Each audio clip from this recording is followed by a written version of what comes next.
This is a Wild Games Production podcast.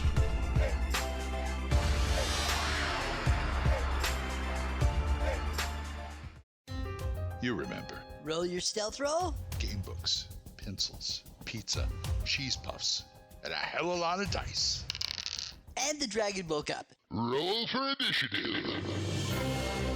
This is the Roll for Initiative podcast, where 1E is the place to be.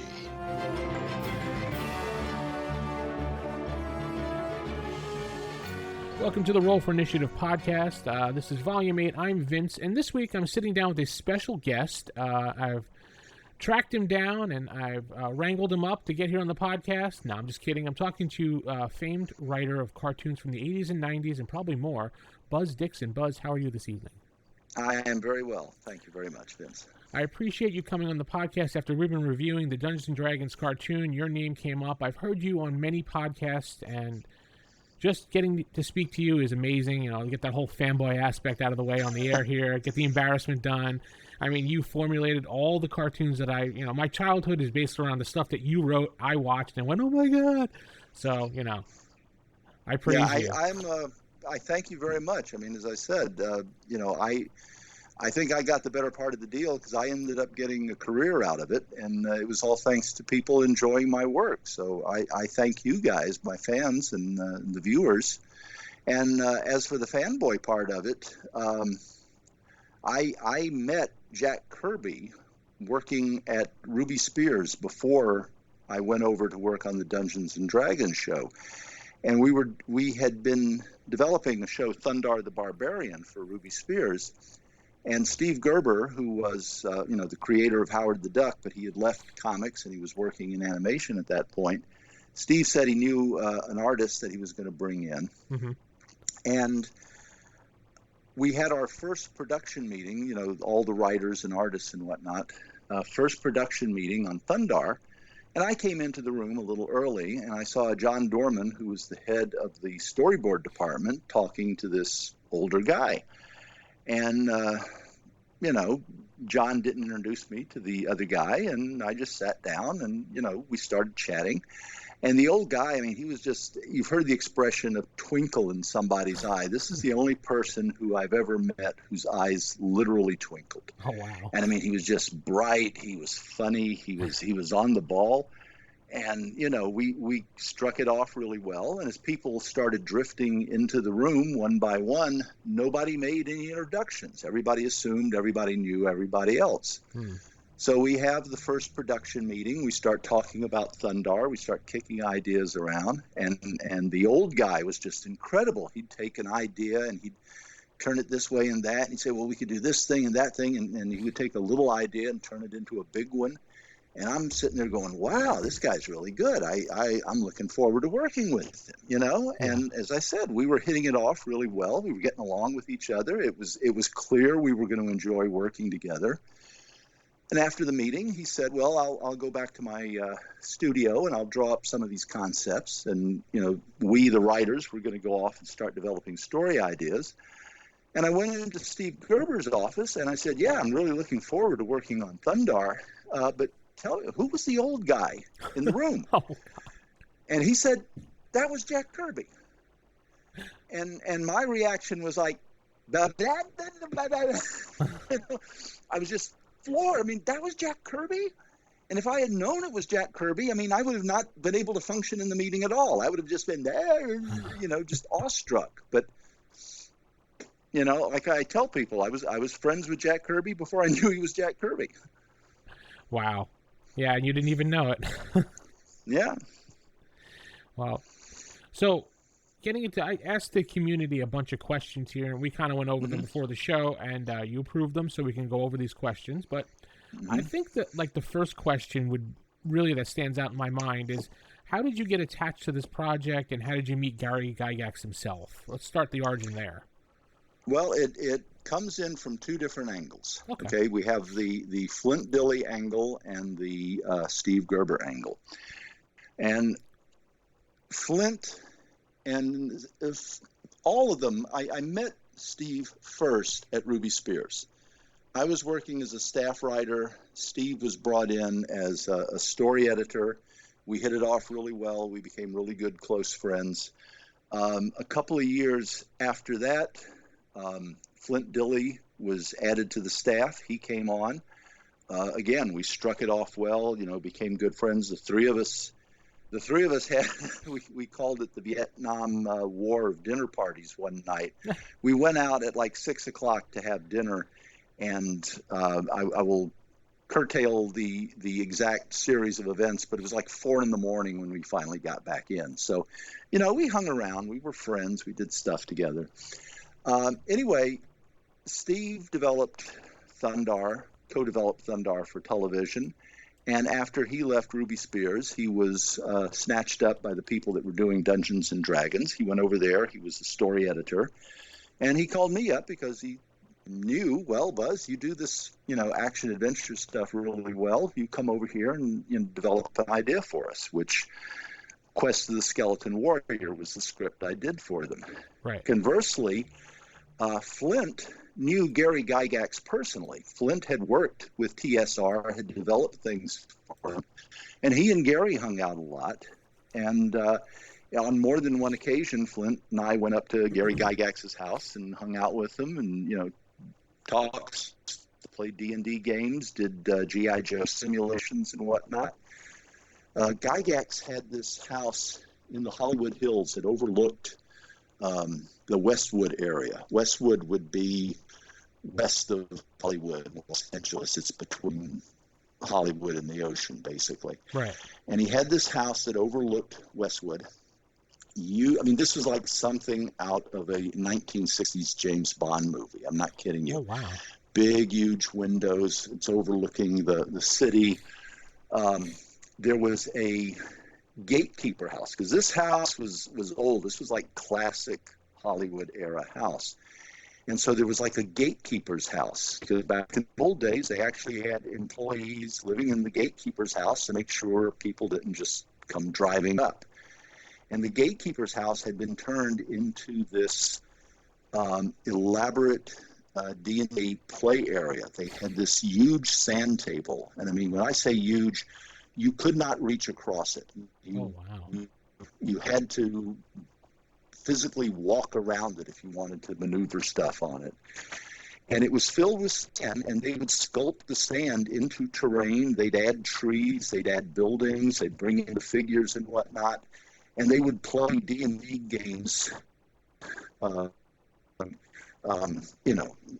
on end. Yeah. And it was just, it is what people do now on a much smaller scale. The printed 3D, what do you call them? Tile maps? Sets, tiles. That's it. Yeah. Tiles, the printed 3D tiles and the walls and stuff like that. Gygax had this stuff much bigger, much more elaborate, and much larger. And he was a nice guy. He was. It was always fun to be up there and talk with people. And he had a constantly. It was kind of like the Playboy Mansion, only instead of bunnies, it was all gamers. Guys coming in and out, and people that were developing games and developing new concepts and stuff like this. And, I remember going up there one time, and I will not mention the lawyer's name because I don't want anybody to come after me. But I go up there one time, and there's like one of the most high-powered lawyers in Hollywood just swimming in Gary's pool. He just came up and was hanging out for the afternoon, and here he is enjoying, a dip in Gary's pool. So, you can literally bump into anybody up there. Wow. He had in the kitchen, this literally professional sized kitchen. He had a full-time staff on there. And the refrigerators were like the refrigerators you find in a 7-Eleven or something, glass front with big, deep counters, supermarket type things, and you could just look at stuff, and whatever you'd want, you'd say, well, wow, I'd really like to have an omelet. And the cook would go, absolutely, and fix one up for you. So Gary lived well. I'll say that. So he was like the Hugh Hefner of D&D kind of thing. Hugh Hefner of D&D, yeah. And I would be very honest, and I would say he probably had a better life than you did, because if you're 80 years old and you're still putzing around with D&D figures, people go, well, that's kind of a charming hobby. If you're still putzing around with teenage women, it's a little creepy. Okay? Yeah, true. Very true. Wow. All right. So you worked on the project with Flint Dilley, who is the brother to Lorraine Williams, if I'm correct, right? Yes. Lorraine. Yes. Was the president of TSR at the time while you were out there in California. So in case people were wondering where Flint comes along and how the relationship was there. Some people do know that, some people don't. So just wanted to make note of that. Yeah. So you worked over there. Okay, great. So you started working. They brought you in to write The Quest for the Skeleton Warrior, which obviously was one of the better written ones out there of the whole series. Thank you. It made sense and it was well put together. And we just got done reviewing that one, so we had some good praise about that and how it was written, how the characters seemed to made, I don't know, the way they were communicating and they came across better than a lot of times in the series. So it's like you knew the characters really well.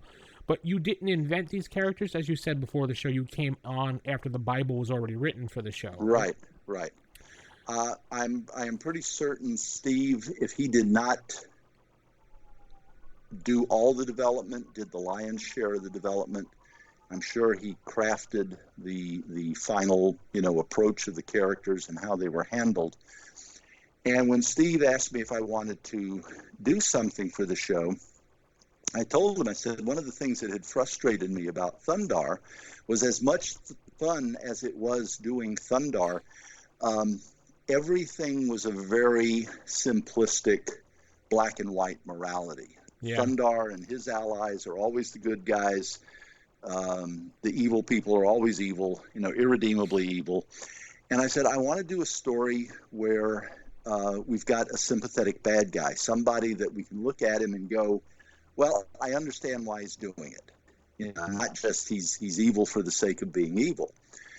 And as we were talking about it, and he being Steve was mentioning the various classes of warriors and villains that had been approved for the show, because they were going through the whole menagerie that D&D had created. Some of the concepts were being withheld because they were, frankly too difficult to animate, and they just say, well, we can't do that one, but this kind is okay to do. And the skeleton warriors that they came up with, I said, I like the idea that we have somebody who was once a human being, once, flesh and blood, has now been reduced to this skeletal status, and he wants to get back to where he was. And that's a perfectly logical and believable motivation for anybody. You can be a hero and want to do that. And the fact that he's a villain is just showing that he is so desperate, he is for the wrong side in an effort to restore himself to what he once was. Steve liked that, and as we started working more into the show, I realized we were limited in the kind of threat that we could present to the kids in the show, because you can't, at that time in Saturday morning television, you could not threaten anybody, much less a child, with serious bodily harm. Right. But it dawned on me. I said, well, what we can do is we can find what every kid is afraid of, every kid in the series is afraid of, and we can emphasize that. We can show them being made afraid of that thing.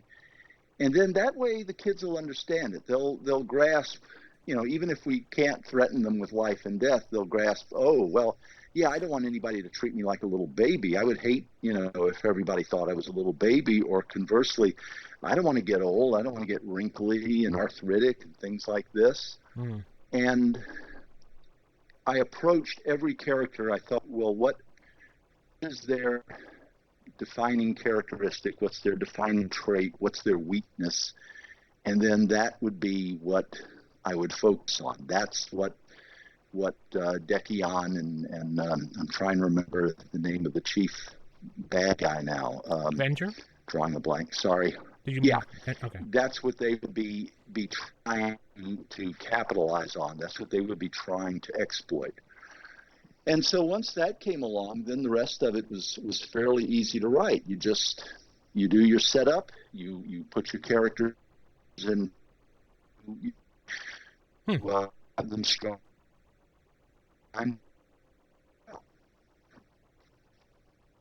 Cool. Sorry, you broke up there for a second, so that's why I didn't hear anything. Oh, I'm sorry. Well, I was just saying that once you know what motivates your characters, Kurt Vonnegut has, and you can find this online. Anybody who searches, for a few moments will find Vonnegut's guidelines or rules for writing a story. And one of the most important rules is everybody in the story wants something. Even if it's a walk-on character and all they want is a glass of water, they want something. And so every character in your story has to want something. And what I was doing here, without getting, too artsy-fartsy about it, is I just said, well, what does everybody want? And the moment you figure out what they want, then you know what will motivate them. And then at that point, you've got your conflict. And once you have your conflict, you have your story. I noticed on that episode with Hank melting, how did you get that one past the Saturday morning censors? Because that was pretty, I don't know, I thought that was kind of graphic for a little kid. I remember seeing that, and I was like, holy crap. But, we were allowed certain magical perils that could not happen in real life. Right. For example, going back to Thundar, Thundar has this sun sword, and he could not chop a person with it. No. Because, a kid can conceivably find a knife in, the kitchen drawer and whack off, brother's ear with it or something like that. But he could take the sun sword and he could defeat a clay monster with it. Because the clay monster is clearly, there are no clay monsters and it's not alive, it's just a lump of mud. Okay, fine. And that was the rationale that the networks had at the time. As long as it was not, quote, imitatable violence, unquote, you could do it. So if I were to take Hank, if somebody were to grab Hank by the throat and start choking him, no, you can't do that. A little kid could run out and choke somebody. You zap him with a magic spell that starts him to melt. Well, most kids don't have access to magic spells, so, it's okay. You can do that. Yeah, they'll just go, oh, I'm melting, and fall to the ground or something. Yeah. Something harmless like that, Yeah. All right, because we were wondering that as we were reviewing, like, wow, I wonder how they got that past, and that explains that. It's weird because the weirder and more complicated the thing was, the more graphic you could depict something. You could say, oh, well, he's going to turn Thundar inside out and have little blue flowers popping out all over him. Yeah, okay, fine, do that, Well, geez, it's rather gruesome looking. Yeah, but the kids can't do it, so go ahead. So whenever you wrote these things, you had to approach it from the fact of how would a kid look at this, and could a kid actually mimic this, and would he mimic it? So that's when you wrote things, you had to think that way, is what you're saying. We had to think, it was actually one step more than that. Oh. We had to say, what does the network think a kid will think? And do that. Yeah. Because we had, we're doing this stuff and we're going, we were kids, we were 6-year-olds, we were 8-year-olds. We know that this isn't real. We know it's all make-believe. Yeah. But, the networks assumed that the kids assumed everything was literally true. Everything would literally happen. So you'd have to look at something and go, well, all right, if I want somebody to threaten them with this, the network would say, well, that's too imitatable, so I have to come up with something that the network would say, okay. Let me give you an idea of just how silly this got, okay? We developed a show, never got animated, never got into the production phase, but we developed a show, Steve Gerber, myself, Marty Pasco, and Jack Kirby, among others. Oh, wow. Okay. Called Roxy's Raiders. And it was basically a ripoff of Raiders of the Lost Ark. It was about a young was about a teenage girl who ran a circus, and basically all the guys in the sideshow were like her co-adventurers. So if you could imagine Lara Croft with Doc Savage's crew, only Doc Savage's crew was made up of, that's what Roxy's Rangers was all about. Okay, so that gives you an idea of what we were going for. And in the pilot episode, Roxy and one of the other characters are tied to stakes in a chamber that is waist deep in water. Okay? Okay. And the bad guy opens up a grating, and two large moray eels swim out and start swimming towards them. And, you know, standard old movie serial type stuff, okay? All right. The network came back and said, you can't do that. You have to have a big rock between Roxy and the eels. And it's got to be big enough that the eels don't see Roxy when they come out. Because if the guy releases the eels and they can see Roxy, then he's trying to hurt Roxy. But if he releases the eels and the eels first have to swim around the rock in order to see Roxy, then he's not deliberately releasing them to attack Roxy. And I forget exactly what our reactions were, but it was all on the lines of, you have got to be blanking kidding me. That's absolutely silly. I mean, come on.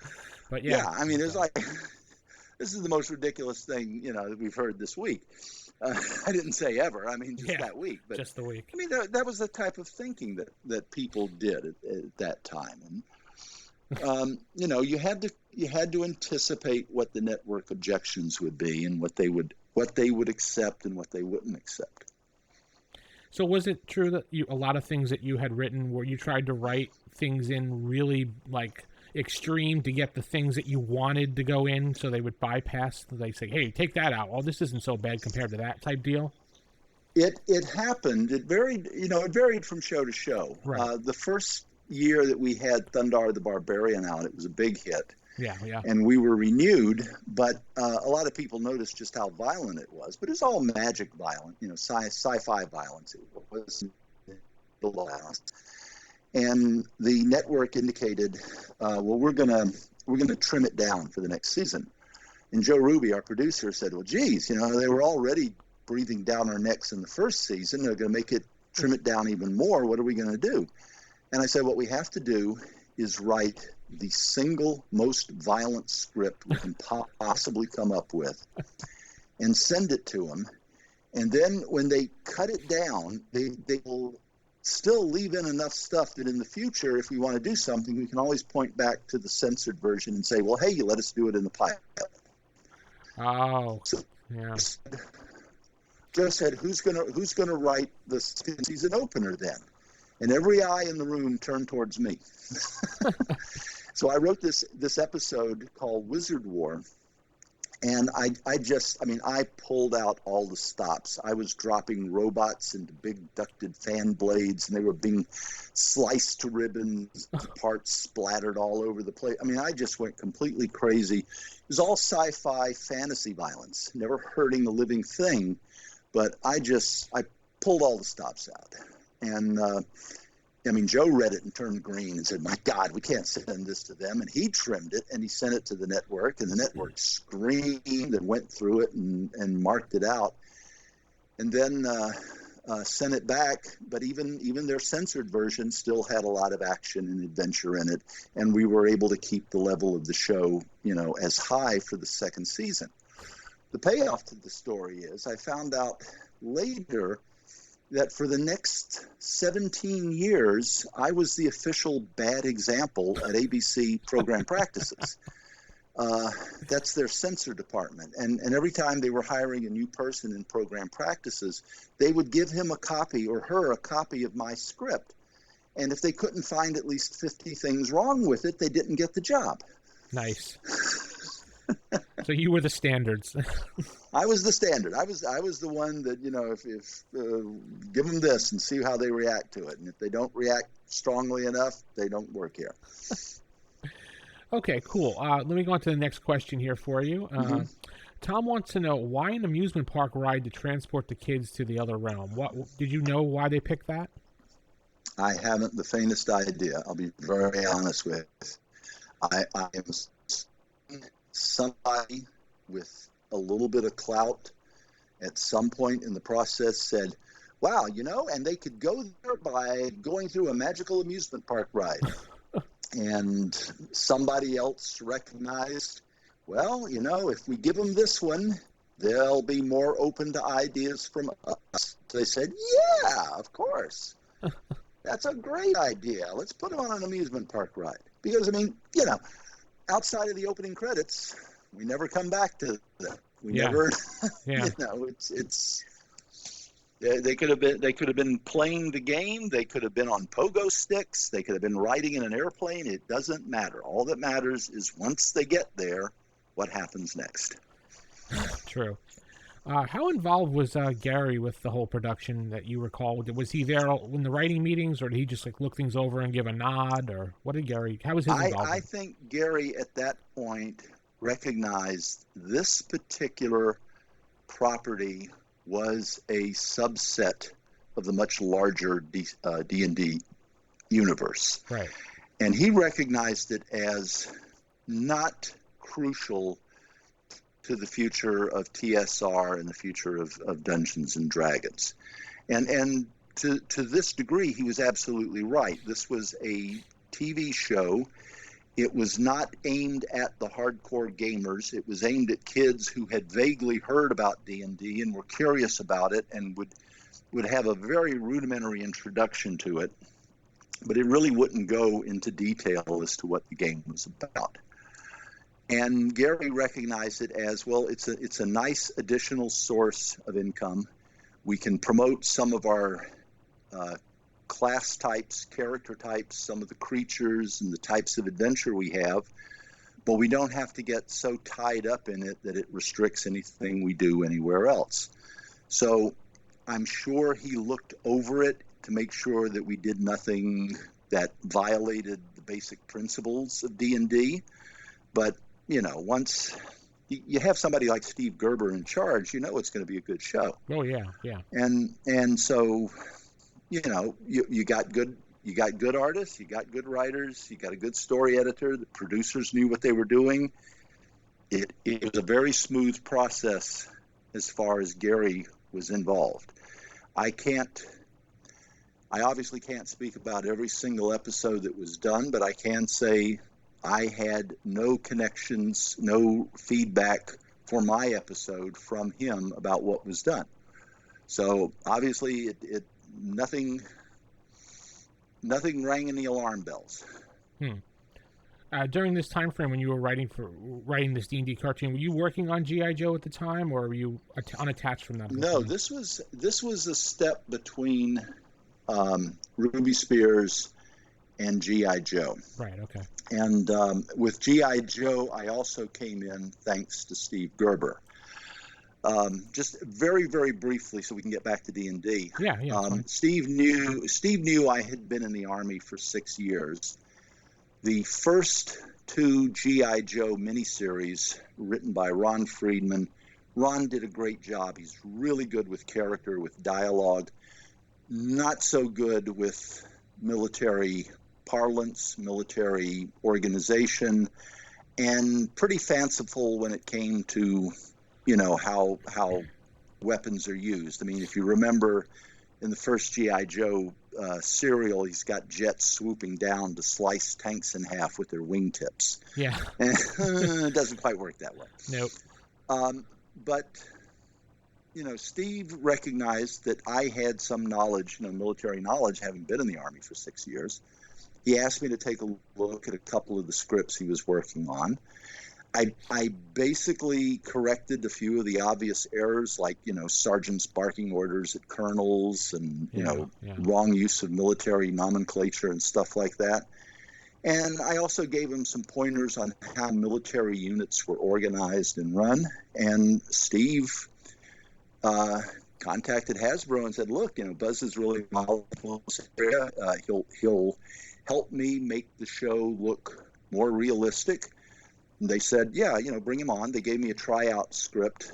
Haul Down the Heavens was the first one I did for them. And as soon as I turned Haul Down the Heavens in, they offered me a staff position. And then by the end of the first season, I was an assistant story editor, and I was the story editor of the second season. Okay, cool. So another question we have is, what character did you want to see developed a little bit more on the D&D cartoon, or maybe spend more time with on the show? I mean, out of all of them. Wow, that's a good question, and it is difficult to answer at this point in time, because what I may have thought back then does not necessarily reflect what I'm thinking now, because there's 30, 40 years of time has passed, and I've had time to, you grow, you change opinions, you look at stuff and you realize, this might have been a better thing. At the time, probably, and forgive me for drawing a blank here, the little boy character, the little boy barbarian. Bobby. Bobby. He was so much fun because he's clearly wants to be Conan, and he's just a little kid. Yeah. And so the humor of, the little kid, acting like Conan, that was very much an appeal to me. And if I was going to do a second one or something like that, or if I was told pick any character to focus on, Bobby probably would have been it. But, later on, the young African-American girl, I would have gone, Diana. This is interesting. She's got a cultural background that is different from the traditional Northern European background that D&D originally drew from. Right. And yes, D&D incorporates now all sorts of creatures and cultures from all around the world. But when it started out, it was basically medieval European knights against dragons. Yeah. And now if I was asked to do something, I would say, well, let's explore that character. Let's see how she reacts and feels being in a world where she, this is not her background. She's got to adjust to this. That might be an interesting story to follow. 20 years from now, I might have an entirely different character that I would want to do. So that's the only fair answer I can give at this time. No, that's fair enough. Time has passed. Change your mind. You never know. Yeah. Speaking along those lines, Chris wanted to know if you could, let's say Hasbro came to you today and Wizards of the Coast and said, hey, we're going to reboot the D&D cartoon from the 80s to help sell the property to younger kids again. We're going to put it on, I don't know, our streaming service or Cartoon Network, whatever. We want you to do that. How would you reboot this cartoon? Would you take the same premise, or would you maybe change it around? Or that is a great question, and it would take a lengthy meeting just to understand what the objective was before I could even start developing an idea. Because if I were to sit down with someone and they say, we want to reboot D&D, my first question would be, what do you envision when you say reboot D&D? If you are saying, we want to have a show that will go out under the banner name of D&D, it will have the classes of characters, it will have the types of adventures, but it doesn't have to have any connection past that with the original animated show, great. We've got a brand new conversation. We can start a brand new thing here. We can do something wholly different. If you come back to me and say, we want to take those characters and do a new show with them, I've got a couple of ideas. The first one would be, well, how long have they been in the D&D world? Okay. They might be teenagers at this point. They might be young adults. They might be kind of working to the point in their lives where they're starting to realize we may never go home. This may be home, you know. One of them may find somebody in the D&D world that can't, for whatever reason, can't leave the D&D world, and they now have to make a choice between coming back or staying there. And, you know, that's a different story. That's a young adult story. That's not a little kid story. No. On the other hand, if you came to me and said, we want to do something that younger kids, 8 to 10 years old, can easily grasp, jump on, and have tons of fun with, okay, fine, we can go and do that. But then we have to do that in the context of what those kids know about shows like Pokemon, Dragon Ball Z, stuff like that, because you've had since D&D this incredibly rich history of fantasy world characters for all ages. I mean, you've had really grim stuff for older kids. You've had this really lighthearted stuff for young kids. You've had stuff all the way in the middle. It's not the same environment. We're not entering the same river, so to speak, that we entered back in the 80s. So I would have to have, if somebody came to me and said, we want you involved and we want you to do it, I would first want to know what is it exactly that you're wanting to do here. And then from that point, we can work, towards that goal. But we have to first decide what the goal is. Okay. So another person had asked, he wanted to know why Uni? Why the unicorn character Uni? Why was it involved? Why? Most people hated that character, including myself, so. My guess is at some point in the proceedings, possibly at the same time the amusement park was suggested, somebody at the network said, oh, wow, and they could have like a cute little unicorn pony following them around. Yeah, okay, sure. We'll be happy to include a cute little unicorn pony, because the cute little unicorn pony doesn't undermine the show. It doesn't keep the show from being Dungeons and Dragons. It may be for some people a little irritating, but for other people it's like, oh, that's the most darling thing in the world. All right, if you don't like Uni, we understand that. Just, Uni's shtick doesn't last very long. He'll be gone in a moment, and then, we're back to the adventure. Yeah.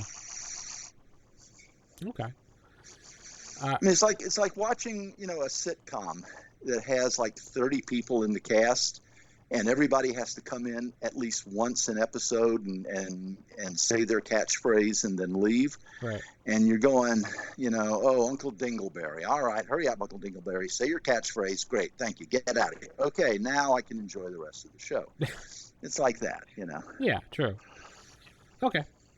I think when you were sitting down to write your episode, did they hand down to you about the whole Eric the complainer? And because obviously he was the voice of the reason throughout the show, as we always say. He was the one always doubting everything. Did they have a certain restriction on you guys that he had to be the complainer of the show? Because back then it was always the complainer was always wrong and had to go along with the group type deal for moral. It was, as I said, Steve didn't write the Bible, certainly honed it. He honed it with the input from the networks, and if the networks indicated we want a complainer who gets shown up as you shouldn't be a complainer, it would have been included. Yeah, it doesn't necessarily would say that Steve endorsed that kind of a concept.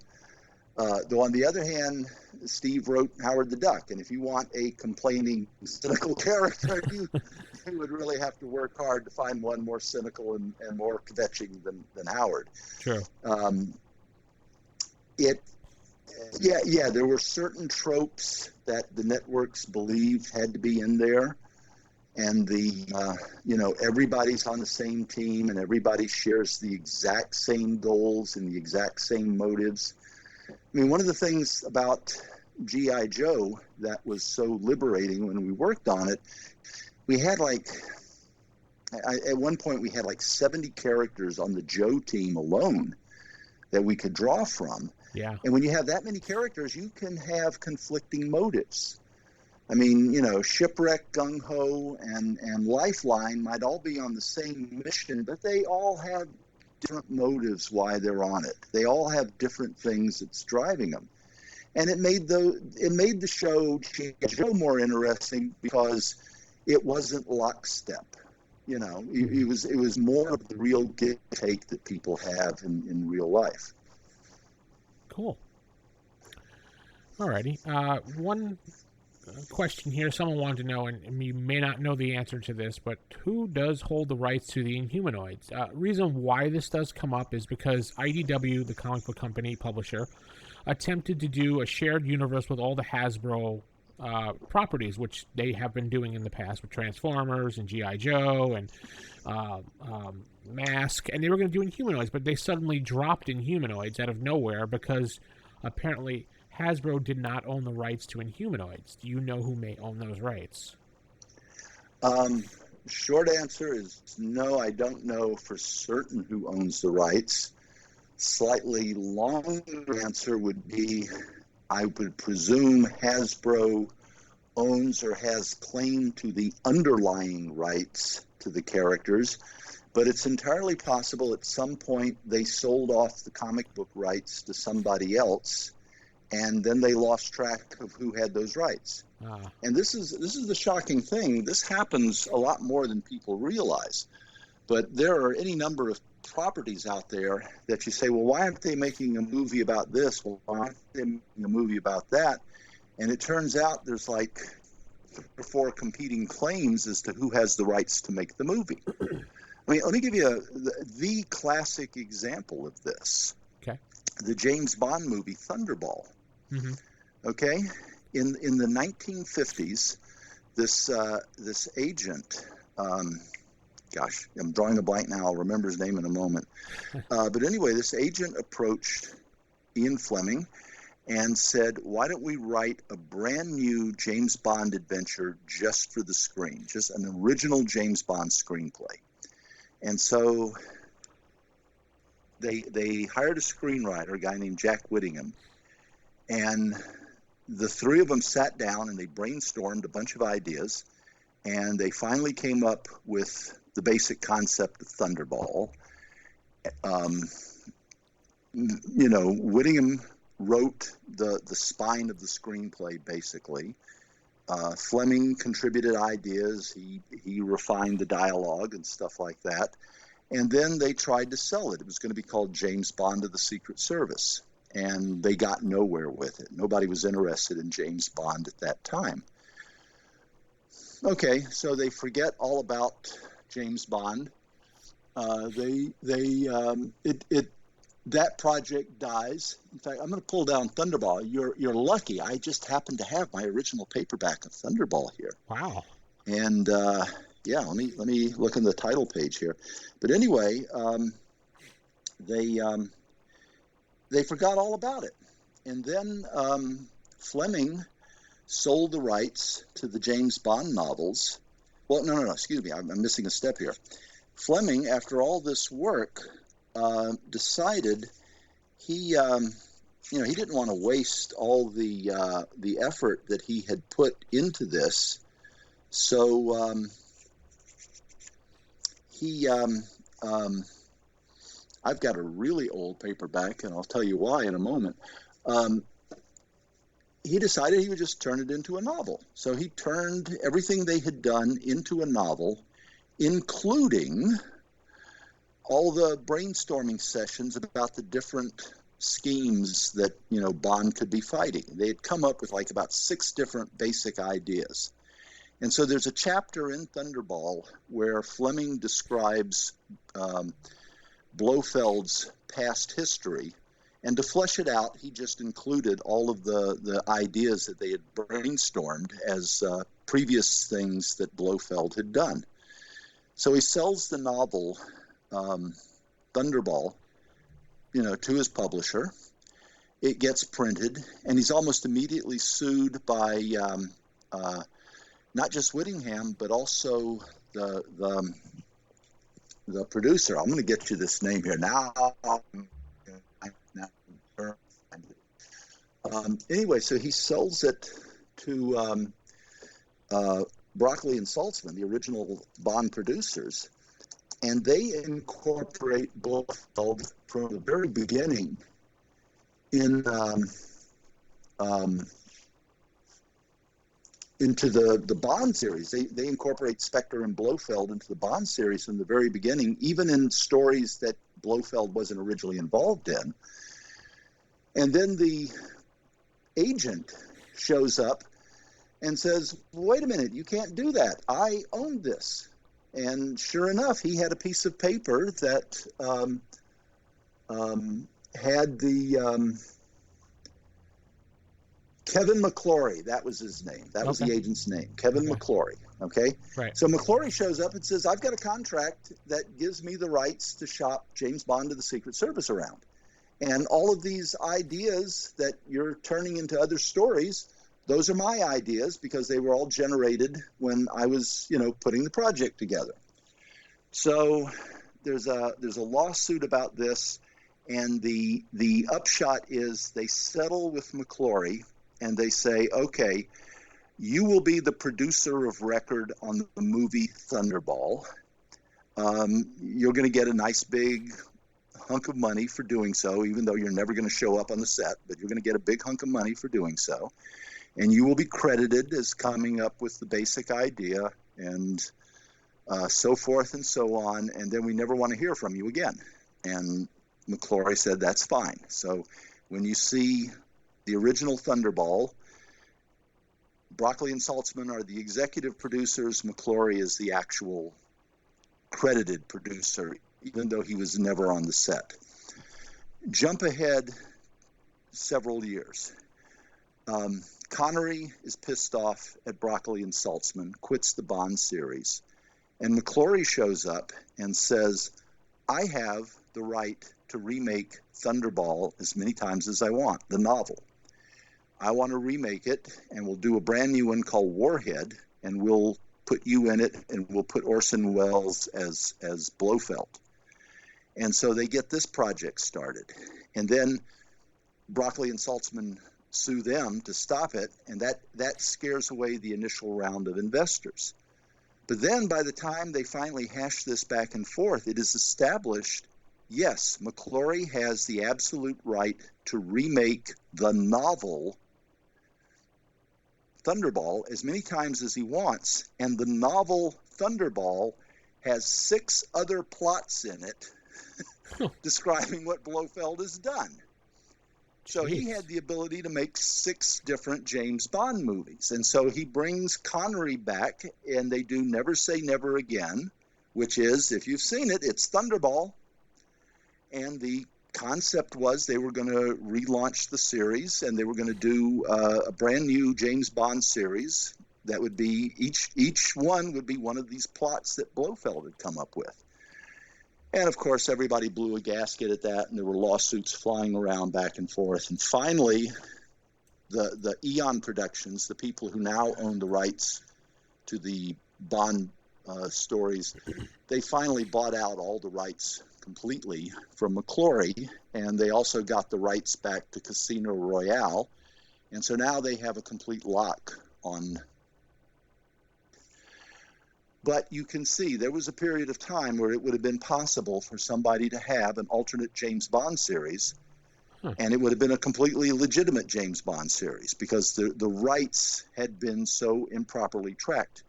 I'm guessing something like that has happened regarding Inhumanoids, that somebody has lost track of who controls what rights, and they're basically saying, we're not going to see enough money to make it worthwhile to have to answer a lawsuit. Right. So just don't do it. And that's my guess as to what has happened there. Okay. Well, yeah, that's probably what happened, and that's why they just cut it out. It was just dropped out of nowhere. We were all like, okay. Well, it happens. It things like that happen because, you get these weird little things that happen. You get deals that get set up, and then the next thing you know, somebody withdraws something from it. I don't know how familiar you are with a comic book series called 1963. Does it ring a bell with you? No, I don't. I have to look that one up. Basically, Alan Moore, Stephen Bissay, and a bunch of other top creators came up with their version of the Marvel Universe in 1963. And the series was supposedly 6 issues of a typical month's worth of publication from this light with their Marvel characters. And they were all going to tie in to this one big super adventure, and there was going to be this last double-sized volume that was going to tie everything together, and there'd be this great big huge elaborate story. And then everything fell apart. And Moore withdrew from the project, and because he had come up with the original concept, he could block everybody else from doing what they originally discussed. So the characters belong to the individual creators, but those individual creators can't work with one another to, share adventures with those characters. Oh, I just found it. I see they changed a lot of the characters around to fit the story. Yeah. Like the Fantastic Four became Mystery Incorporated, Spider-Man became the Fury, Captain America became USA, and so on and so forth. Okay. Exactly. Yeah. And it was really good. I mean, it really harkened back to the original Marvel era. And everybody was waiting. Yeah, we want to see how you're going to tie this all in at the very end. And I mean, it was like, geez, Alan, just take one for the team. Don't set the fans up and then yank the rug out from under them. Well, happens. Alrighty. I think one last question here is, out of all the properties or the IPs you've worked on, which one would you're going to have to put your mind back into the 80s and 90s here. Which one would you have liked to have had your hand more into and written more for, out of all the things you've done, from, Thundar, G.I. Joe, Bionic 6, Visionaries, all the properties you've worked on? I would have to say G.I. Joe. Okay. With this proviso. I think we had run out of steam towards the end with Cobra, and I think we needed to reconceptualize what the Joes were doing, what their mission was, and who they were against. I think we could have introduced a new series of villains and threats for them to fight against. I actually was involved with a Hasbro project in the mid-90s that was I developed it for them, and my take was that it was going to be a Tom Clancy-like version of G.I. Joe. It wasn't going to be this big, huge unit. It was going to be a small team that went out and did not fight giant battles, but rather smaller, more like SEAL secret missions, things like this. Okay. And it was going to be much more of a, as I said, Tom Clancy type thriller as opposed to a big, massive battle type story. And for a variety of reasons, I was not able to stay on the project, partially because I was, at the same time I was doing this, I was also an editor at Penthouse Comics. And very long story short, I went my way, they went their way, and Penthouse Comics went its own way. So, was that G.I. Joe Extreme that you worked on, or? Excuse me? Was that G.I. Joe Extreme you're talking about? Yes, or? Okay. Yes, G.I. Joe Extreme. Gotcha. The pilot and maybe the second and third episodes have a little bit of what I was trying to do in them. And then after that, they just went off on their own direction. And okay, right. I have this thing, and when people ask me what would you like to do, and this, that, and the other thing, I have learned when I'm done with a project, I put it down and I walk away from it. And people will ask me, well, what do you think about what they've done with Transformers? And I say, I can honestly say I've made no effort to watch Transformers after our show. I've seen, one or two stray episodes. I wish people well who work on it. Everybody who likes what was done after we worked on it, more power to you. I deny nobody their pleasure. Right.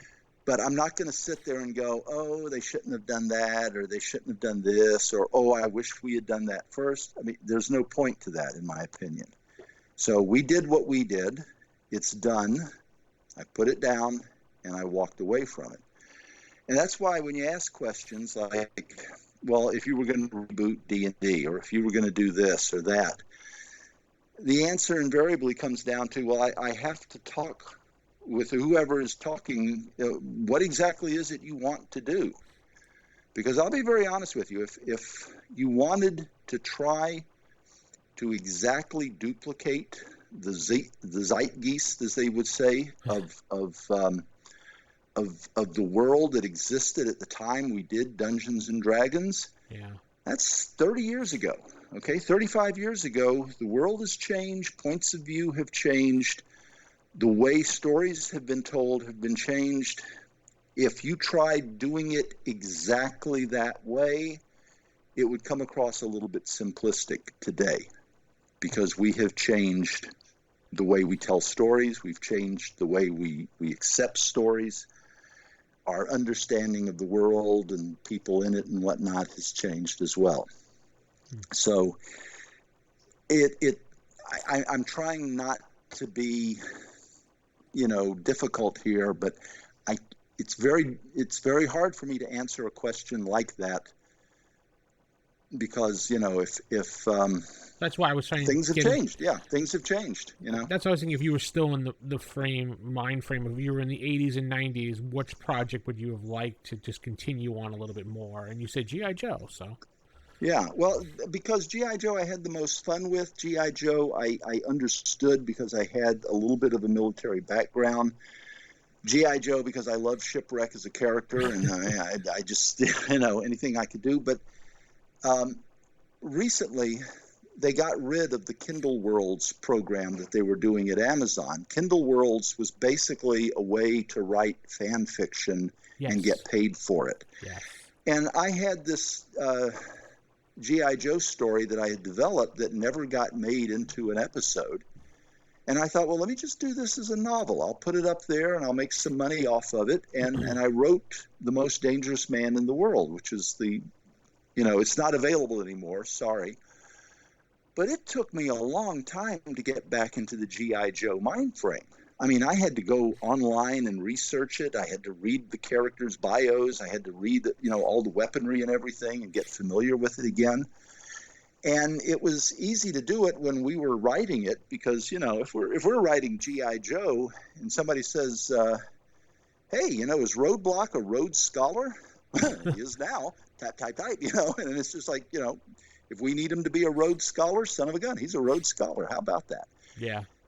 You can't do that with legacy characters that have been established and people now know who they are, and they've been set in stone basically for generations, literally generations. I've had people, bring their grandkids up to me, and the grandkids are saying, yeah, my grandfather told me how much he liked the show when he was a kid, and I'm watching it now, and I'm going, oh my God, do I feel old?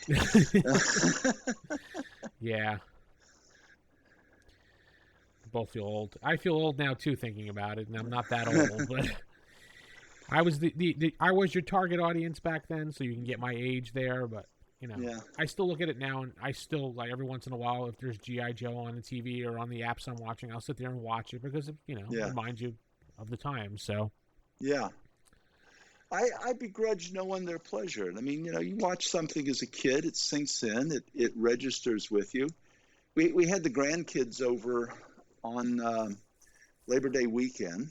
Right. And, they were watching their shows. And I said, let me show you what I watched when I was a kid, when I was a little younger than you were. And I put on an old Jerry Anderson Super Marionation show, Fireball XL5. And they're going, but you can see the strings. And I said, well, it doesn't matter. And I said, but you can see the strings. And I said, it didn't matter. It was just a story. But you can see the strings. They couldn't get past the strings. They just kept focusing on the strings on the puppet,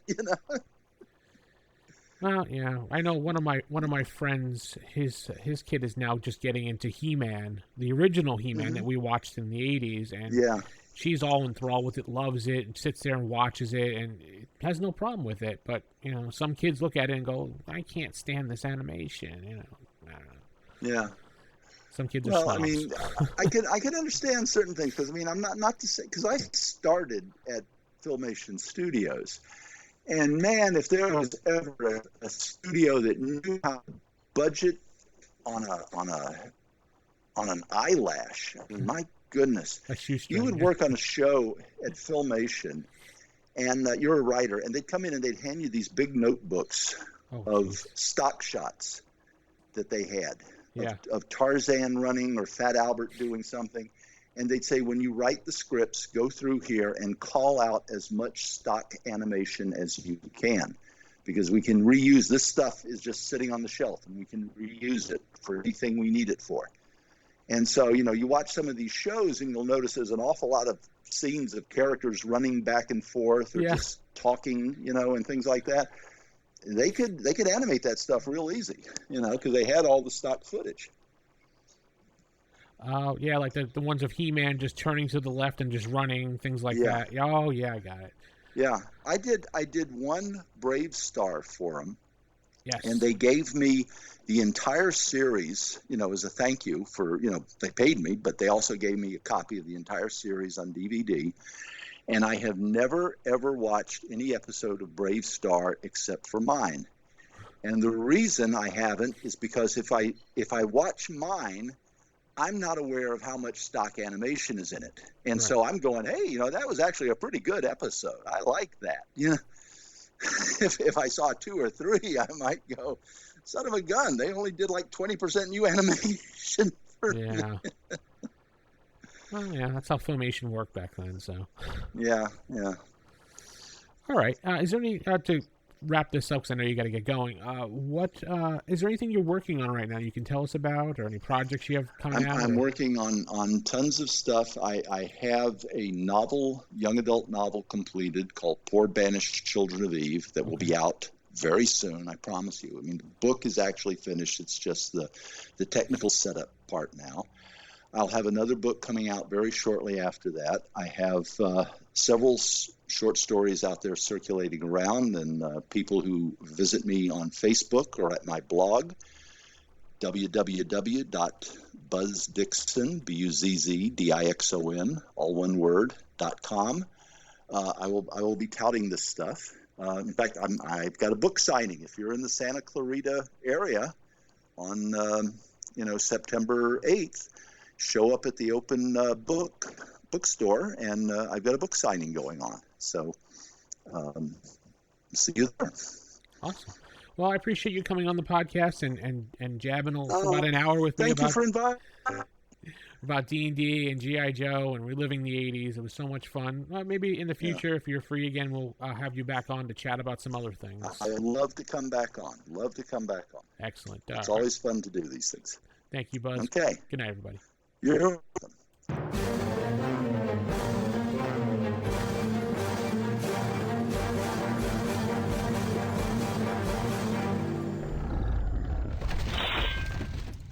Roll for initiative.